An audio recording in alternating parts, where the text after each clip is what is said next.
Hey guys, I want to welcome you and let you know how great it is to have you here for the Greater Purpose Podcast.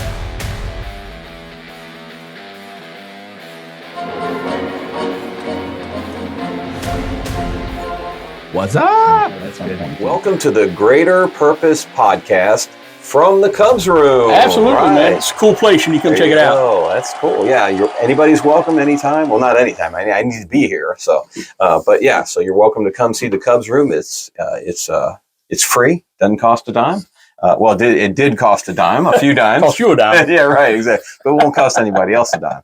So today we have another podcaster, a legitimate podcaster now for how many years? Well, I started doing the YouTube thing in 21, I guess. So, okay, gotcha. So yeah, Poppa-D is here. Poppa-D, how about right. that? So are we allowed to tell your real name? Yeah, please. I was going to tell my real name anyway. So yeah, Tim Marshburn. Appreciate you being here. Absolutely. Thanks for coming. Thanks for inviting me. And we're looking forward to getting into a few things that we've discussed ahead of time and maybe moving into some other stuff. But before we do that, tell us about Tim Marshburn. Well, I'm a husband, a father, a grandfather. I've been living here in Gaston County now for 40 years this year, actually. I moved here, grew up in Wilmington.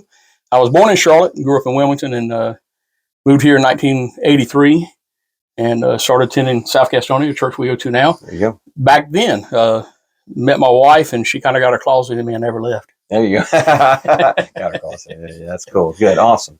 All right. So let's go ahead and jump into our topics of discussion and that kind of stuff. When did you first recognize the importance of attempting to become, because we're never always there, attempting to become a godly man? So, actually, I guess at a very, very young age, my parents divorced before I was 2 years old. So my mom wound up being a single parent, raising us in Wilmington, living in Section 8 housing. And so I didn't have a lot of male role models. And my grandparents, my paternal grandmother, lived across the street from an organization called the Boy Rangers, similar to the Scouts, but more militaristic. Mm-hmm. It's not the Royal Rangers that's associated with church. It was a standalone organization. It was local to Wilmington.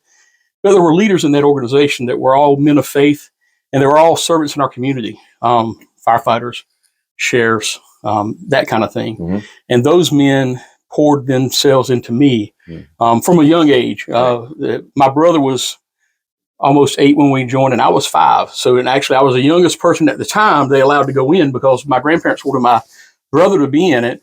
And they was like, well, he can come, but the little one there, he can't. Right. And Colonel Dan Taylor, that's Colonel Taylor I called him, but Dan Taylor was the founder of the organization. And he said, no, we'll let him come in here, which was a really cool thing. That's nice. And I was in that organization until I was 16 or 17 years old. Oh, wow. It transitioned through different phases during that time, but all of those men poured in our life and showed me a godly example at a young age. Nice. And I needed that. Yeah, that's great. That's cool. Awesome. It taught me honesty, integrity, responsibility, all of those things from a young age, and they instilled that into me. Right. Cool. Other walk and not only words but deeds. Nice. So I would assume from that probably one of your biggest inspirations must have been in that organization. That'd be correct. So I thought about these questions a lot. Sure. And all of those men were inspirational life. And there's been so many people, men in particular, but men and women, that have inspired me throughout my life. I hate to go naming names here and there. That's okay. But all of those men were, I do have somebody I will mention particularly. Okay. And I guess that was your next question, right? Got it. Mm-hmm. So, and that would be Paul Bright, my father-in-law. Yeah.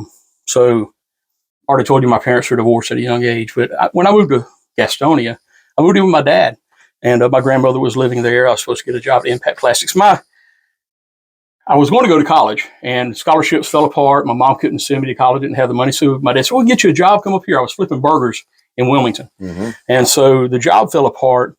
I met Robin, started working at Burger King, here, flipping burgers again. I just moved 200 miles and flipped burgers again. Yeah, right. But I came home one night. We had a very heated conversation. My dad said some really hurtful things to me, and I wound up leaving and lived out on a car for a while. And my father-in-law found out about that. I was dating Robert at the time, had no intention of getting married, didn't know that was going to develop into that fashion. But he found out about it and would not let me stay in my car anymore. Mm. And Paul never had a son. He always wanted a son. I have a father, and I love my dad, but he was never that father Right. figure, inspiration to me. Paul took on that role for me, Nice. and instilled so much stuff into me That's great. from his life. But taking pretty much a stranger, I mean, he knew me, I had met me, I was dating his daughter, but to take me into his home and take care of me and mold me and mentor me. Wow, that's great. That's cool. That's Something good. else. That's awesome. That's awesome. Yep. Paul Wright. That's I good. love that man. That's awesome. That's good. Well, that's what this is about. The inspirations in our lives that make us who we are. That's cool. So, and I appreciate the emotion because my producer, Stephen Wright, who bailed out on me this week, he says that's what he likes about me. So I see what he's saying exactly. That's good. That's cool. Well, those guys are watching my channel. If you see I'm me, I'm going to be me regardless, Sure, absolutely. But one more thing about Paul that has stuck with me throughout and has continued to inspire me, I guess, or motivate me through life's trials, because you have them. There's up and downs in every part of your life. But the night he passed away, we had gone to church. It was a Sunday night. And a lot of us younger couples used to go to Quincy's, kind of like the Golden Corral back in the day. Sure, yeah. And I guess Paul had tried to call the church and get a hold of us. I know y'all can edit some of this out if you need to, if it's too long, but he had tried to call the church and get a hold of us because as he got sick and went from being, he worked in an iron foundry. He was a hardworking man to where he was not really able to get up and take care of himself anymore. If he had something major going on, because I was a paramedic and EMT, he would say, hey, get Tim to come up here. We lived next door to him, so it wasn't like I had to go far, but we were going to church. They couldn't get a hold of us. Nobody in the church office was open before cell phones, right? This is been 1996. So we were at Quincy's and somebody came and said, hey, are you so-and-so? Yes. Well, you need to come to the hospital because Paul's been taken to the hospital. And when we got there that night, there's no way he should be able to talk to me. His blood oxygen level in his blood was about 30%. Not a pulse ox, but actually drawing the blood about 30%. Wow.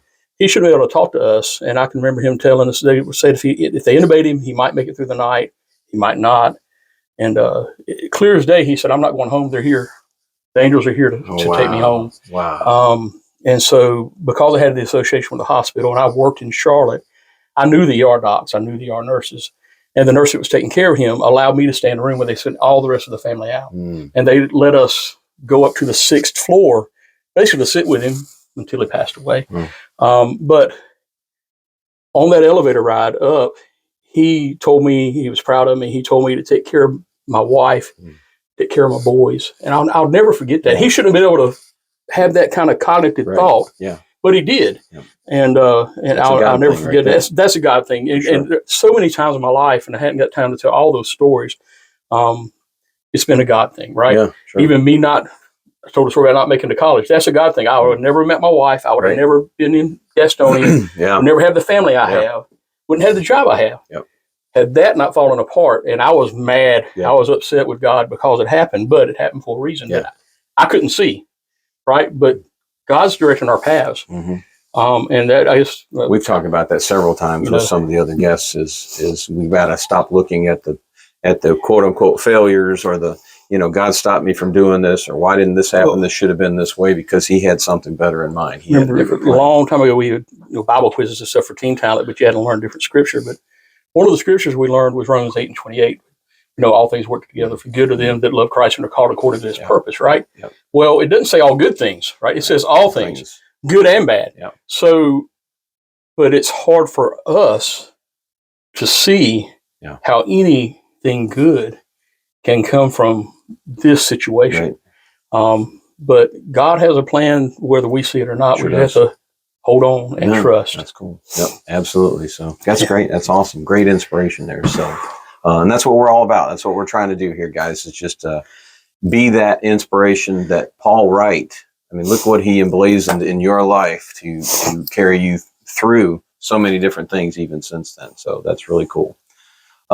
So how do you think you're best taking what has been built into your life and applying that to other men's lives or boys? So, well, my two boys, I guess, trying to, and I'll tell you this, I can't take credit for all of that because they were both raised at South Gastonia, and they had Naomi Bright. It was a great inspiration to them, especially Zachary after Paul died. Zachary was at her house every night from the time he was 3 to probably he was 11. He'd go to Grandma's house every night. We didn't want her to be alone, and it just became time to go. He'd go up there, and he wanted to go up there. It wasn't like we had him go up there. after all I wanted to go up there. But trying to live a godly life in front of them while they were growing up is one way. And then the other, for me, I spent 30 years as a paramedic in Charlotte. I started teaching EMS classes at Gaston College in 1990, and I've taught at Central Piedmont and Center for Hospital Medicine. I was, God allowed me to get into that profession at a time when it was expanding and growing. And in Charlotte in particular, the system was growing and changing, and wound up leading me to leadership there. But that job afforded me to mold and mentor a lot of people, not just men and women. Sure. But it was, if I have a one-on-one conversation with somebody, I'll share Christ sometime. And a lot of times it's not my words. I try to do that in my actions. So it'd be how I cared for them, how I talked to them. I would have those conversations. I've attended so many tragic situations in people's life. I mean, most of the time when people call 911, it's not a good day, right? And as an operations supervisor, the last 15 years of my career, I was an operations supervisor. So I've responded to some of the worst calls that you would go to. And oftentimes, particularly the last 10 years or so, a supervisor was sent on every cardiac arrest because they were trying to improve the cardiac arrest survival and make sure that the team was doing what they're supposed to do, right? But once I made sure that was done, my focus would turn to the family. And so I had to talk and counsel to the family about what was happening, what would happen if we got a pulse back, what would happen if we did get a pulse back, and if they were ready for that. And God allowed me to be in those places to offer that support. And people of all faiths, right? Not everybody's Christian that you're going to deal with in this world, but to shed some of God's love to those people in those times. And He allowed me to be there. So you don't know who you're impacting and how much you're impacting them, right? Earlier today, I had a coworker, and his name was Mark Hayes. He died on duty 4 days ago. Just responded to a call, was my understanding, and he had a medical emergency while he was on that call, and wound up passing away at the hospital. They've taken care of a patient, wound up being a patient, wound up deceased, and he's 53 years old, was 53 years old, had worked at Medic since 1997. So I worked 23 years in and around this man. He was never my direct report. We were never really close friends, but we were coworkers, and I knew him. I knew he was a man of faith. He got married about 7 years ago. He and his wife are adopted parents. They have 4 adopted kids that they're taking care of and bringing in. But today, I saw the impact of his life from people that were talking, Facebook posts over the past few days, how much he shared the love of Christ with folks. And I want to emulate to do that. I don't think I always do it. I have failed. I'm human. I have failed. I've not always been faithful to God. He's always, God has always been faithful to me. And puts things in my life to go, hey, you need to straighten up, square back over here, right? There you go. It might be a little voice. It might be a literal hearing something. It might just be a thought. But God directs us back where we need to be. Or sometimes it's a kick in the pants. Absolutely. It can absolutely be that. I mean, well, that's good. We all try to handle things ourselves, right? And as long as we think we can handle it ourselves, we'll try to handle it ourselves. But God will put situations in front of you and that put you through things or allow you to go through things that only He can handle. Right? You can't handle. Only He can handle. Because so you have to rely on Him at that point. When we give it all to Him. We say, we say that, and we hear it preached, and we talk and we say it here. But it's not always to actually be down in that situation where you have absolutely no control, which you have been in, I have been in. I think every guest that's been through here at some point in their lives, even maybe the guy that grew up in church, has had a situation where it was completely out of his control, and that's exactly how God wanted it. So they would realize, so I would realize, this is all you, God, nothing to do with me. So it's great that you're able to see, even in the tragedy of his passing, the very recent tragedy of his passing, that you're able to see just a little glimpse. Because just imagine if you're seeing that little glimpse, what a great impact he's had. So, and each and every one of the folks listening to this podcast are having an impact on others. Absolutely. They may not realize it, but people are watching you all the time. maybe not who you think are watching you, but people are watching you all the time. That's why we're doing this, guys, and we Absolutely. hope that you're applying that out there. Listen, we come in here, we get a little bit serious, we have a lot of fun, but that's really what it's about, is just making an impact and passing that impact along. So yeah, absolutely. So cool. All right, so now the Fast Five. I know you told me you're fast.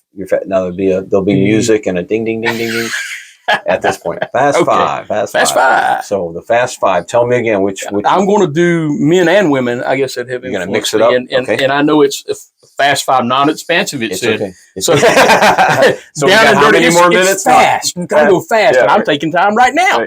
Anyways, so is it 5 and 5, or are you doing? No, I'm mixing them up. Okay. So it's the reason I say that, because I've had pastors come in here and do all. But there, so we do that. It'll be 7 o'clock. I could probably do a lot of stuff, but I'll stick to the Fast Five. So I've already mentioned Paul. Yep, Paul. Right. Mm-hmm. My mother, Evelyn Pierce, absolutely, without a doubt, I would not be the man I am, or the Christian I am today, without her guidance and leadership and mentorship of my entire life. Absolutely. Mm-hmm. And then Ron Mizell was my pastor when I was very young, growing up. And then his kids are my age. So his son Raymond is actually a pastor of Open Door Church out in Eden, North Carolina. He does a podcast too, so check this out. Cool. Anyways, Facebook Live, all that other stuff. Anyways, Stephen Mizell. But Ron Mizell, big influence in my life at a young age and instilling things. Levon Phillips was the pastor that came along with my church when I was a teenager. Oh, wow. And in high school and all the things that go on there. And he was a younger pastor that poured into the youth and the people my age. We had a small youth group at my church. So I think that's 4. That's 4.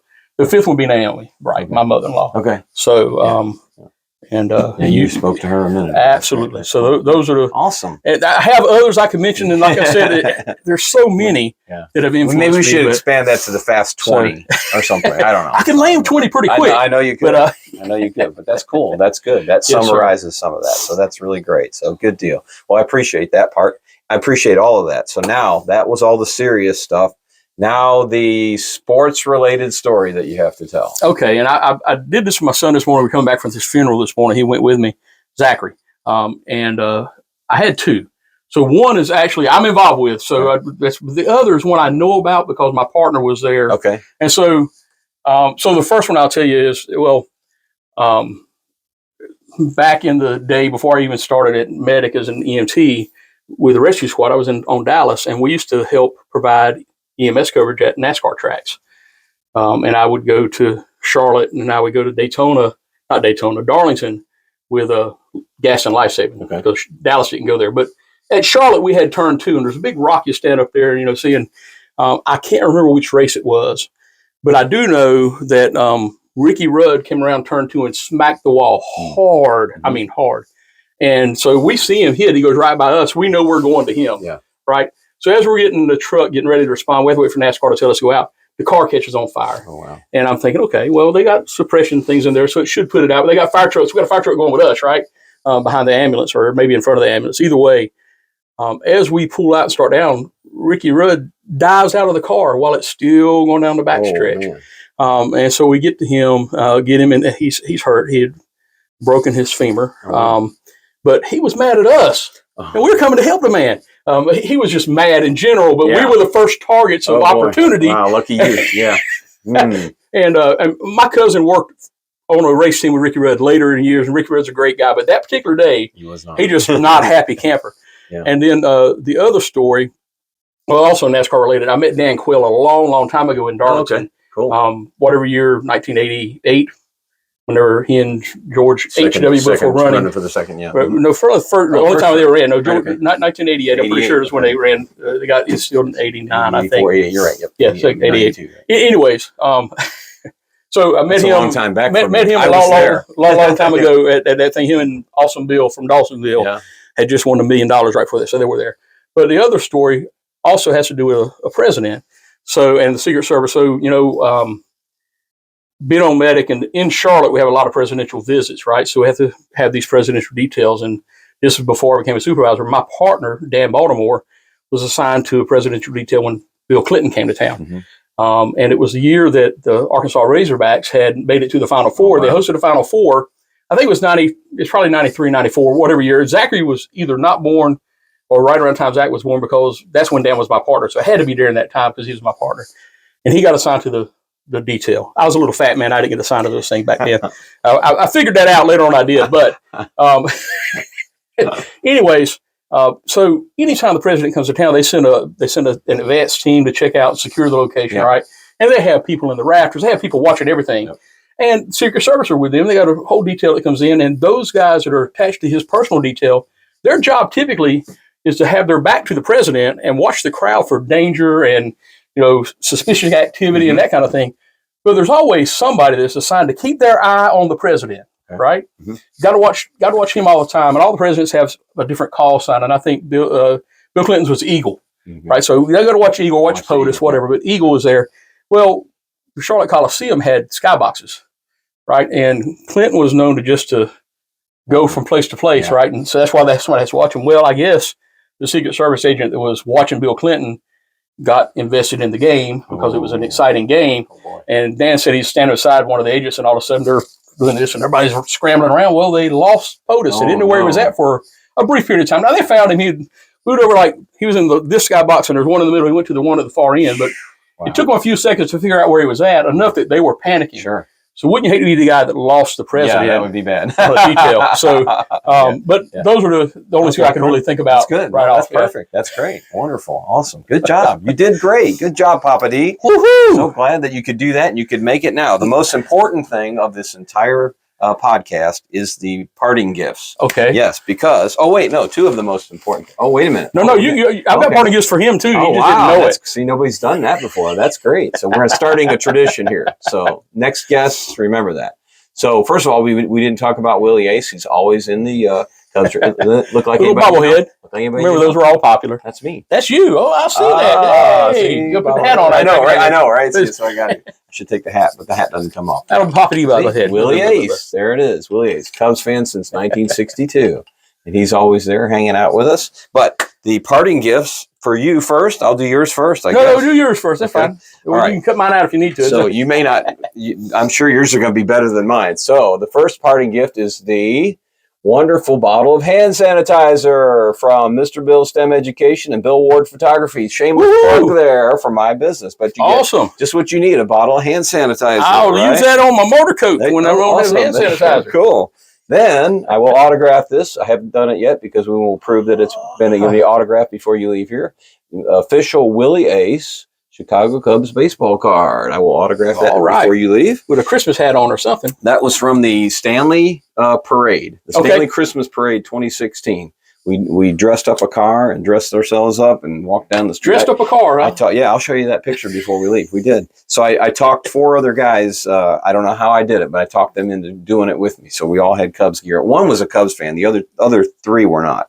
But anyway, so that was actually a picture from there. So, and the best thing of all is what does a Lego superhero have to do with STEM education, science, technology, engineering? You have to build. You don't have to build it here, although we have had someone build it right in this room. But you'd have to take this home and build it. So you get to choose from a Lego superhero. You can have, I don't know how I'm going to get rid of that one. That's Deadpool. Loki. I don't know how to get rid of him either.